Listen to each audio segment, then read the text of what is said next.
speech by Mr. Ajit Doval.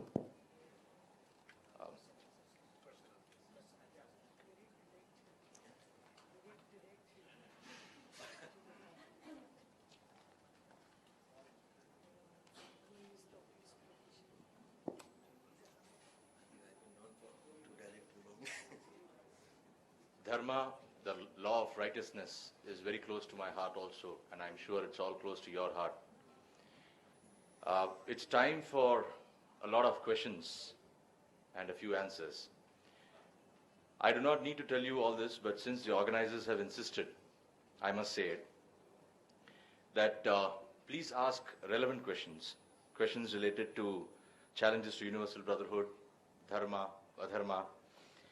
Questions related to the reign, though important, can be taken up later. Let's keep the questions short and clear.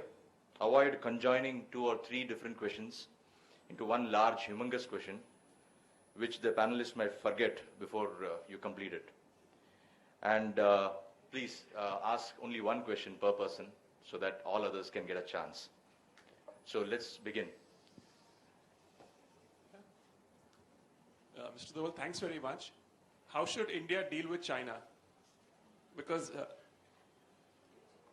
Pakistan exists and will exist, one of the reasons being China.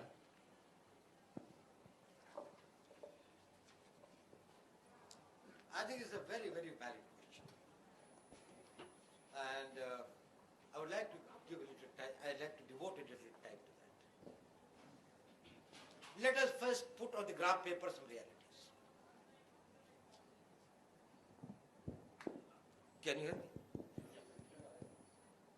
Number 1, China's comprehensive national power today is about 3 times higher than India. And in next 50 years, we will not be able to equal it unless China undergoes any major internal power struggle or something like that to destroy it. There's no point in refusing to accept the reality as it exists. Let us first accept it and then find solutions. Number 1.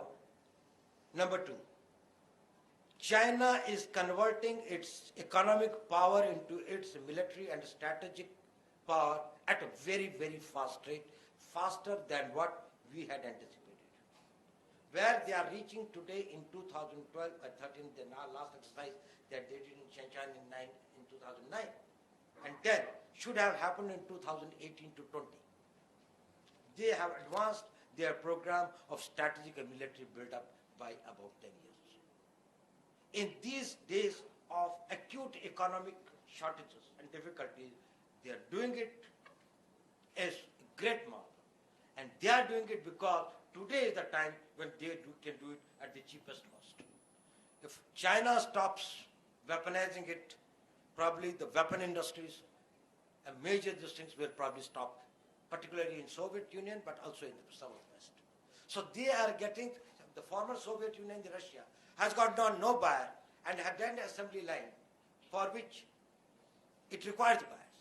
India was one buyer, but then India also wanted to diversify it, and it is not that big a market.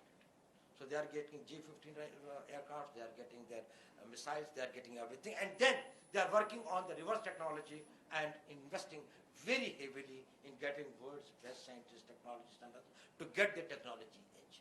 They have become almost a blue water navy, and Admiral Muller, who was here a week back, actually came here from Seoul, and he was coming from South Korea because the South Korean American wanted to do a naval exercise in South China Sea.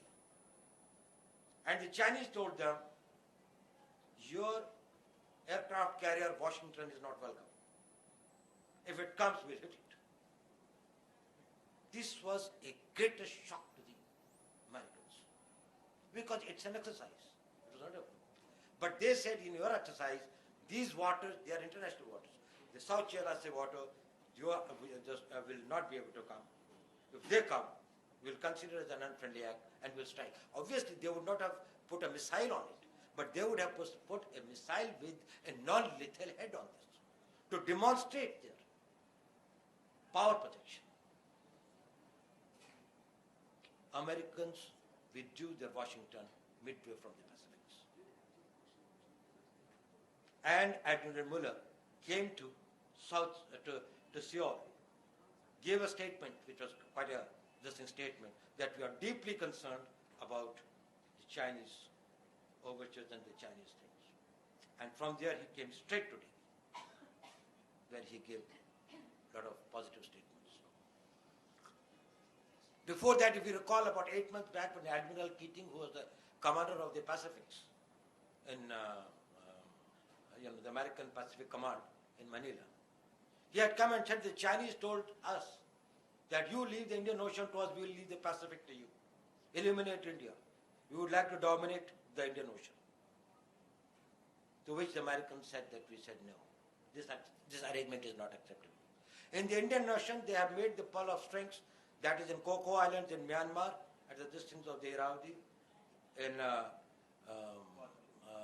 Chittagong Hill Tract, in Chittagong Port in Bangladesh, then Kahamanwata Tract in Sri Lanka, then in Gwadar in Pakistan. The entire thing of the India has been choked, where they are going to have their naval bases and vessels and their naval prisons. They say we want to do it because we have to keep this thing of our oil tankers coming from here. Who is endangering it? What they are doing is they are thwarting the India's position. Now you said that they have brought the missiles in Tibet. And not only the missiles, D-25 have been brought to Tibet, they have now been brought closer to the border. And I think today's newspapers, you must have seen, that is, they told that we will not allow the Indian delegation to come because General Jamwal had worked in J&K, which we consider as a disputed area. China had always taken an almost equidistant position on J&K for very, very long time. They had their claims about the disputed territory in Arunachal and others, but on the J&K situation, they had been taking a non-committal position. The question is, how do we deal with it?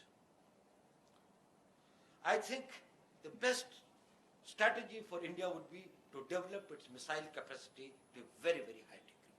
China is extremely vulnerable today because all its comprehensive national power will be burst in case its economic installations are threatened.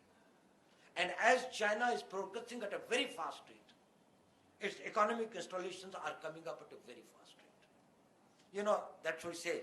What sort of a strategic weapon system we can use against Pakistan? There is nothing. Some cotton ke khet and some kapas ke khet or some gehu ke wo baki kya hai? Who do you hit? Whereas they can hit a lot of things in India to decapacitate it. If China understands that India's missile striking capacity is so much that we might be able to advance in Arunachal, but our industry and business, if you have got the missiles with Agni 5 being inducted, with 2,500 to 3,000 kilometers of a capacity taking Guangzhou, Shanghai, and all these, and the port areas. That is within 24 hours, their economic capacity will be decapacitated. Should that happen, Japan, Manila, Australia, Vietnam, everybody would be able to make that. After they are also surrounded by the competitors. But nobody has got that capacity except India. It has got to make up its mind to develop its strategic missiles capacity. Fortunately, I think now there had been a lot of pressure and the government is going. And I think in last 3 years' time, there has been considerable progress in these areas that we are going to do for the missiles. Secondly, we have got still an air superiority over them. The delays which have come up in our this thing in the long range this thing and the mid-air fueling planes, that probably we have got to make up for that, and probably the procurement should be done there. There's no point in going for the tanks. Tank battles are over. In China, in any case, it will not be there, and in Pakistan, they may not be required. So let us not go for the development of the MBT, the main battle tank, but probably our low combat aircraft. This thing must be this. But the most important thing is, will you be able to outdo China in some of the selected critical areas of economic activity? We had an edge over information technology that is now they are catching up with us. And they are catching up very fast. We had the edge in services with our knowledge of accountancy, law, banking and others, insurance and others, probably we might be